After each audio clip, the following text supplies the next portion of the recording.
Hello and good morning, everyone. Only Positivity here. I have my coffee with me, ready to kick off podcast number 26 on this playlist that I'm looking to launch called Elevated Thoughts. Now, before diving into the topic for today, let's go and start with level set. So, as I endeavor upon pursuing knowledge and life experience in this next phase of life through fitness, photography, traveling, cannabis, many more things, um, one habit that I really formed, and we're going to talk about today, is traveling, actually. So, over the past 4 or 5 years, I've really formed that habit, and it's really been beneficial to me. So, I find myself these days walking a lot, right? Summer's here, it's nice outside, and I want to be out as much as possible, taking in the good weather. Being from Chicago, you got to make the most of it while you got it. So, I find myself thinking a lot about my previous travel experiences, right? So when I walk, I go out for 2, 3, 4 hours sometimes, and I get into these deep rabbit holes. And one thing I consistently find myself thinking about are my previous trips that I've taken. So, I've been going through the specifics of them and some funny memories, some lessons learned. So I just want to share two stories with you guys today, and we'll keep it short.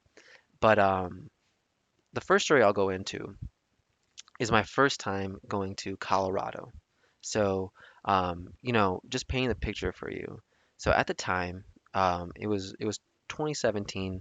Um, Me and my fiance had just started, our relationship. We were 6, 7 months in, still figuring each other out, and we decided to go visit a couple of her friends, a couple in Colorado, and ended up having one of the best trips of my life. But what's funny is, I was in uh, this different phase of life at the time, right? I had just gotten my own place. My relationship with my parents was a little rocky, and essentially, I was all about myself. I was like, I'm gonna focus on myself for a long time, and the idea of going on a trip, spending money, renting a car, to go visit some people I didn't really know was perplexing to me, right? I was a little bit apprehensive about it, but I really wanted to travel. And I was kind of a fuck boy, and but as time goes on, right, you want to do things for your significant other, and I start really enjoying hanging out with her friends as well. So that aside, so we go ahead and we land in Denver at the Denver airport on a Thursday evening, and the Denver airport is awesome. It's like in the middle of this valley, right? Beautiful. You go outside, you just see mountains. And the Chicago airports are not like that, right? Like O'Hare is really nice, but it's kind of shitty to get around. Same thing with Midway, right? Really nice airports inside, but they're kind of in a shitty area. So anyway, so Denver Airport was beautiful. We pick up our rental car, and then we go meet up her friends, a couple, right? And guy and a girl, they live in Boulder, Colorado, which is a beautiful little city.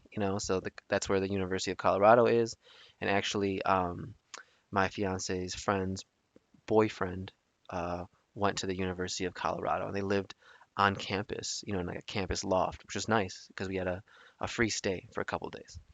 So we touched down in Colorado. We head over to Boulder. We stop by a dispensary, obviously, right? Like I'm trying to get some edibles and some flour, for the trip, have some fun. I'm in Colorado. So um, essentially, we pick that up and then we go meet them up, right? We go have some dinner, and then we go out for a night on the town. Beautiful day, beautiful evening. I'm having a blast. We got some froyo, put some gummy bears on there. I'm good to go. So, flash forward to the next morning, right? So, the guy's got to go to work, right? He can't skip work. And then, so my fiance and her friend, they get up early and then they go for a walk, right? So, all good, right? I want her to spend time with her friends. So we go there, we do that. So then I'm by myself, and I'm like, you know what? I'm gonna get out too, right? We're at the University of Colorado. We're on campus. I'm gonna go check out the campus. Being from a Chicago university, we don't have college campuses like U of I would have, or a state school might have, because we're deep in the heart of Chicago. So anyway, so I decide to go explore, right? It's like 9 a.m. I get out. I'm gonna go explore the campus.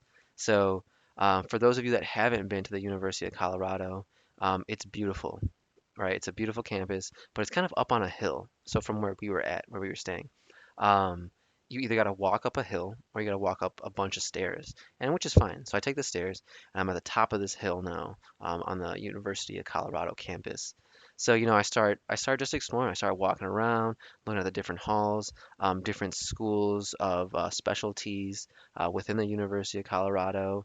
I go check out the library, right? The library is a place where I spent a lot of time when I went to university in Chicago, and I was there pretty much all day, every day. So I want to go check out the library here, see what those types of students are working with. Beautiful library, beautiful buildings. I go mark my territory. I go take a shit in one of the buildings. Like got my coffee in the morning.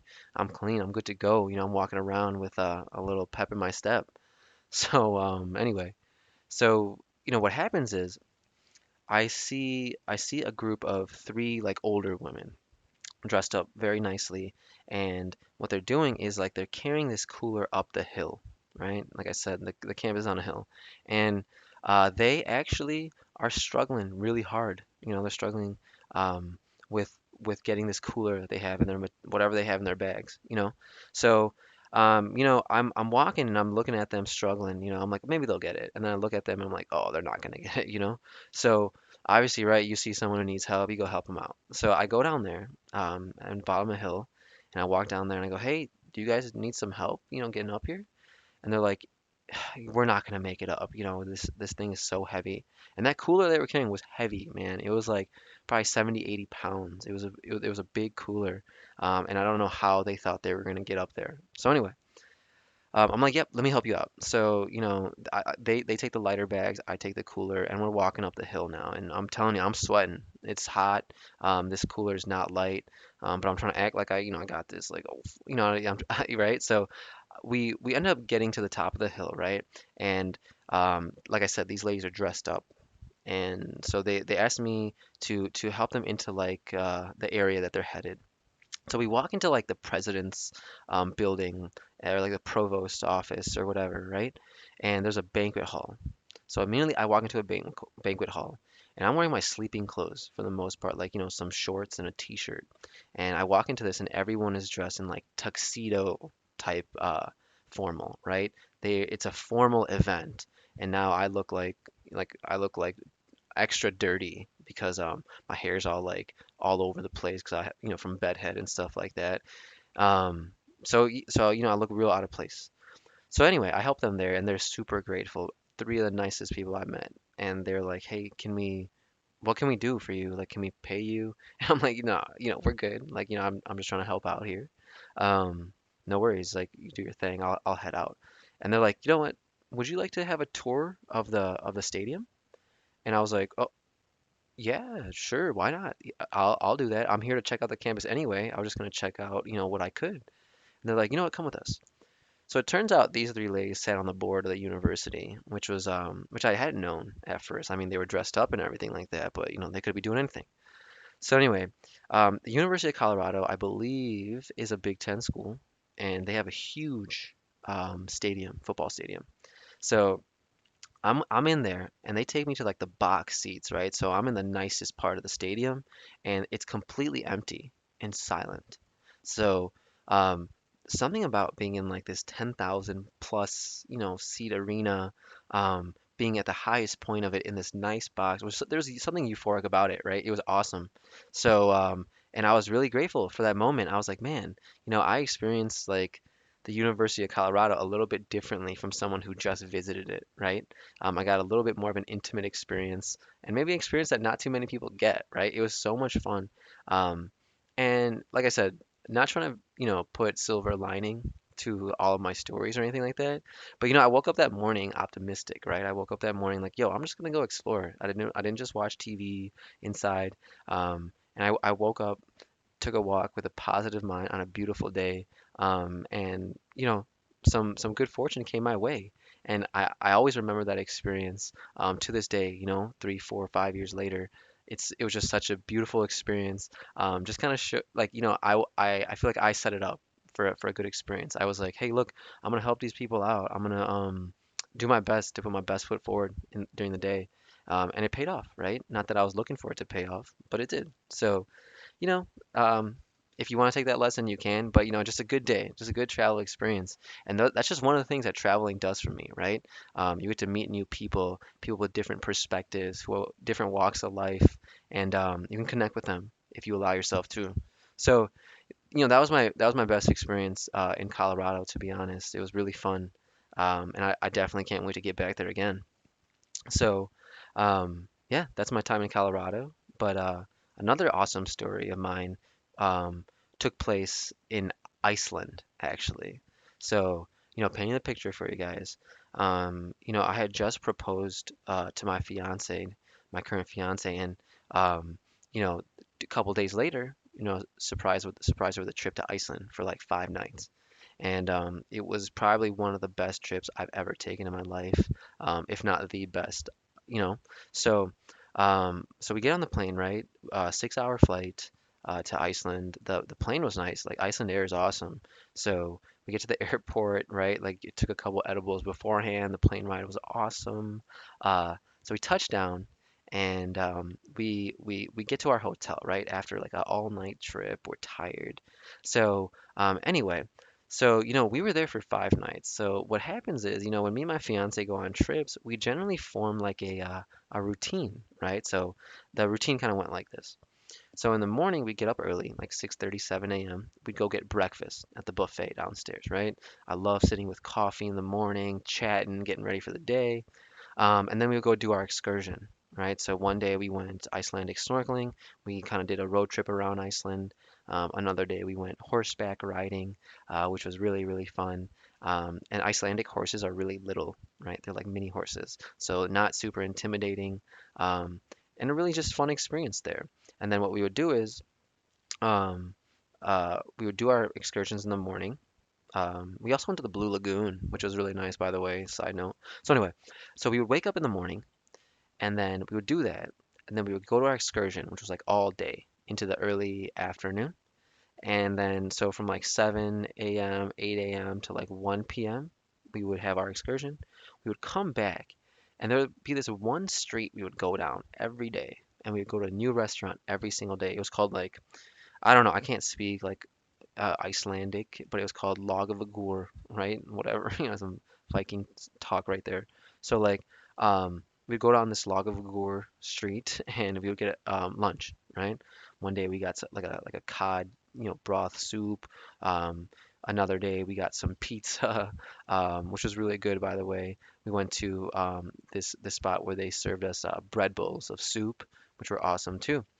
Um, and then we would do that. We would eat lunch and then we would take a nap, right? Because we've been up since like 6 a.m. And I honestly have a hard time sleeping with the time change.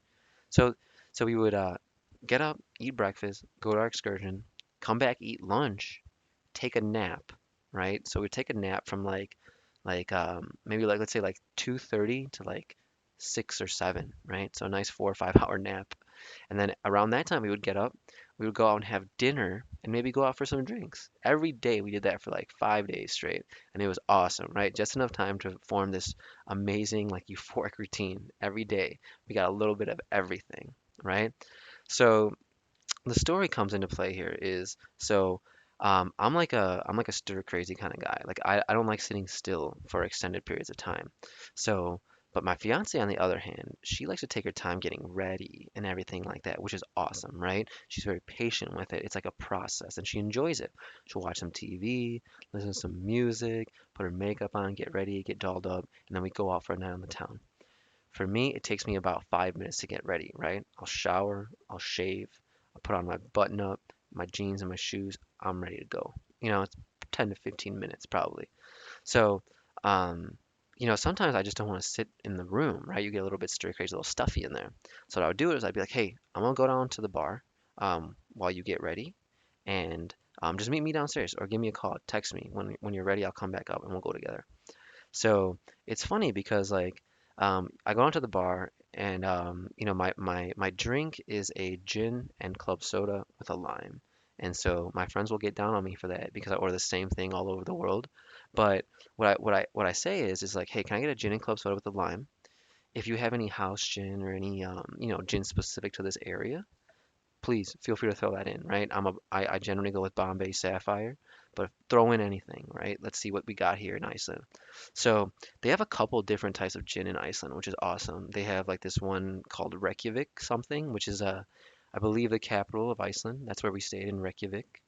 But they also have this gin called Old Icelandia, which is really, really good. And it's you can drink it by itself, to be honest. But anyway, that's aside from the story. So the story comes into place where every day, right? Every day on vacation, I'll have a drink, you know.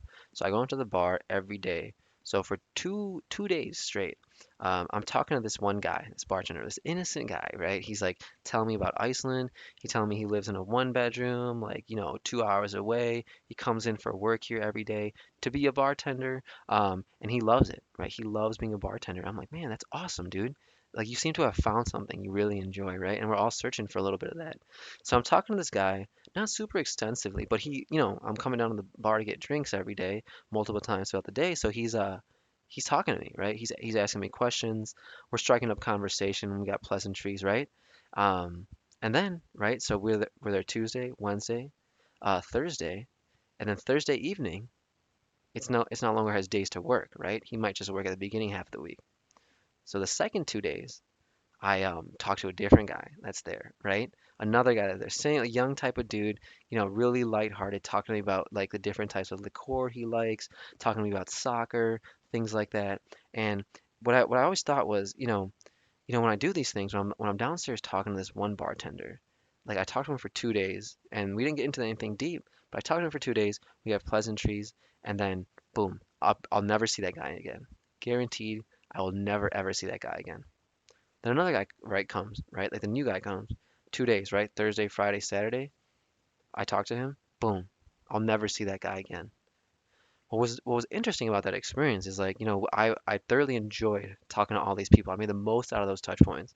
But not that I wanted to talk to him again. It's just there's something interesting about that type of vibe, right? Where you stay there, um, you have that surface level interaction, you have meaningful touch point, and then you move along, right? There's only, and it gives you a really good perspective on the world. It makes you feel really small.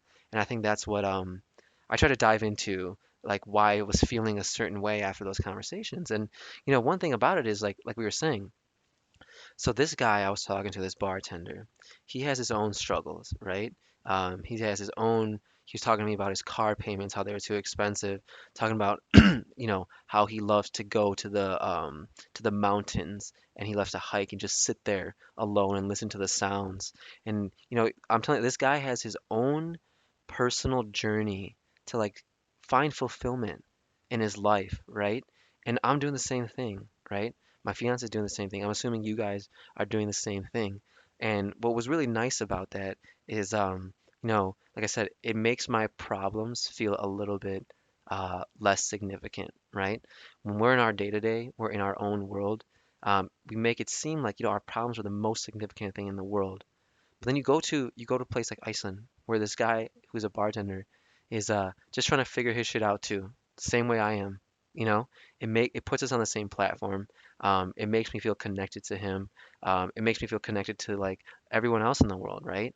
Um, so yeah, I don't know that it's a bit deep. I don't know, like maybe I didn't like articulate it well, but that's why traveling means so much to me because you can make those types of experiences and you feel a little bit smaller, but that's not a bad thing, right?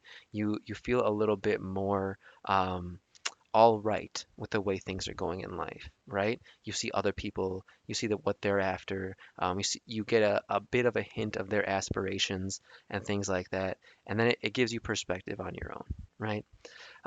So yeah, I would recommend Iceland to anyone. It's a beautiful place to be. It's a little cold. It's not your typical beachy vacation, but it's really fun. The landscape is gorgeous. So that was my time uh, in Iceland. So I think the last story I'll share for today um, is my time in Scotland and Ireland. So, going off the same notion as the Icelandic story. So I went with a buddy to Iceland, Sorry, Ireland and Scotland. So what we did was we stayed at bed and breakfast. We did 3 nights in Scotland, 3 nights in Ireland. So, me and my buddy, we both like to drive, right? There's something about driving, and especially in countries like Scotland and Ireland, where there's beautiful scenery, driving there is amazing. It is on the other side of the road, and it's a little scary, right? But you'll get used to it real quickly. But it's super weird. So anyway, so we go to Ireland, and so my buddy actually has some family friends in Ireland, right? And at first I'll say I was like, "Hey man, same thing with the Colorado trip." I was like, "Dude, we're in Ireland, I'm not gonna come here again, or maybe I won't come here again soon. So like, I want to make the most of this trip, dude. Let's just do what we want to do." But you know what? I didn't really say that, right? I didn't say that to him. I was open to the experience. But that's what I was thinking in my mind. I was like, maybe we'll just try to expedite it there.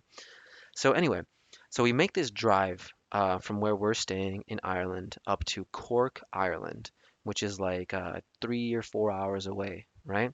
So we drive through a lot of different towns. We see a lot of awesome castles. I get some lattes. I have a blast. I'm gonna make the most of it, right? I'm on this journey now. So we finally make our way up to Cork, Ireland, okay? And we drive by Cork University. Cork is such a beautiful city.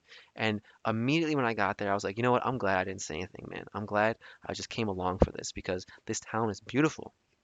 So then we get to Cork, Ireland, and we get to my buddy's family friend's house.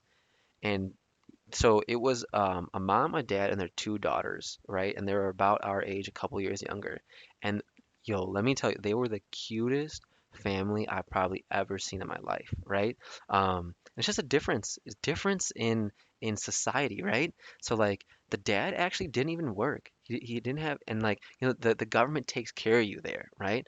The mom was a nurse, and they had a small little quaint house, right? They had a little bathroom, like a little Harry Potter bathroom underneath the stairs, right? Like where Harry Potter used to live under the stairs. It was just like a little bathroom. I couldn't even stand up in there. But they were so happy, right? They were so happy, and they were our tour guides for the day. They took us around the whole entire town, and we got um, a resident experience, a resident tour in ways that I don't think a tourist would get, right? And it was such a beautiful little town. We went and got some more coffee, right? Got some more lattes, um, and also, right? This was an Indian family we went to go visit. One thing I'll tell you about, food over there, in Ireland and Scotland for an Indian person, it's very bland, right? Like I like spicy food and things like that. So you're definitely not gonna find that over there. Um, and so the best meal I had over there was this auntie, right? Like their mom made some chicken biryani and some like drumsticks, and it was the best meal I had there, right? The most homey experience. And afterwards, she made us chaya, right, which is like the Malayali version of tea. And it's the best thing ever, right? I'm a coffee guy. I love to sit down and just chat with anyone, have some coffee. So, I was like satisfied with that day. I got a nice family experience. We went and saw some beautiful churches. And I got some history in there. It was amazing, right? Just so beautiful. And then also they had another daughter that lived like I think in Waterford, like Ireland, which is like 2 hours away, and we went and visited her, and we had an awesome night. We explored that town together. We went and saw the beach. It was just like a beautiful, innocent experience. And like what I was thinking was, I was telling my buddy, I was like, dude, their parents were okay with like 2 dudes that they kind of barely knew, right? Showing up to their daughter's house that lives in a different town at like midnight and having them host us. And it was awesome. I was like, man, there's some real like trust here. It was really interesting. Their dad FaceTimed us when we got there and made sure we were good. And then we got home at like 4 a.m. And I was just like, you know what, man? This was 100% worth it in my mind because, like I said, you're at your house, like I'm at my house in America, right, in Chicago, and you see a lot of families around you, a lot of Indian families and things like that, and American people operate a certain way, right? And then I went over to Cork, Ireland, right? And I just met this beautiful little family, and they're just so happy. They're just so happy. They have their own community out there, and they live for it. They live to like relate to their community, be involved in it, have fun with it. And I don't know, it was just like a really, really eye-opening experience for me. And like I said, this is what traveling does for me. Like I said, it makes me feel small, but um, it makes me feel important. It makes me feel like my journey is my own, right? I'm not worried about what anyone else thinks because, you know, these people, this family in Cork, they're on their own wavelength, right? Those people in Scotland that I met, they're on their own wavelength. But like what we have in common is that we're all just like struggling to find a little bit of happiness in the world. And I'm not trying to be all like, fortune cookie like on you guys and shit, but like, I don't know. I think traveling is just like it humbles the soul. And yeah, I just want to share those couple stories with you guys today. A little bit different from like the book review type things I've been doing with you guys as of late. But hoping to do more things like this, right? Hoping to bring like more people on the podcast in the future and things like that. And we'll just keep elevating elevated thoughts as time goes on. So, I appreciate you guys coming with me on this journey. Feel free to leave me any feedback. And remember, only positivity. Thanks, guys.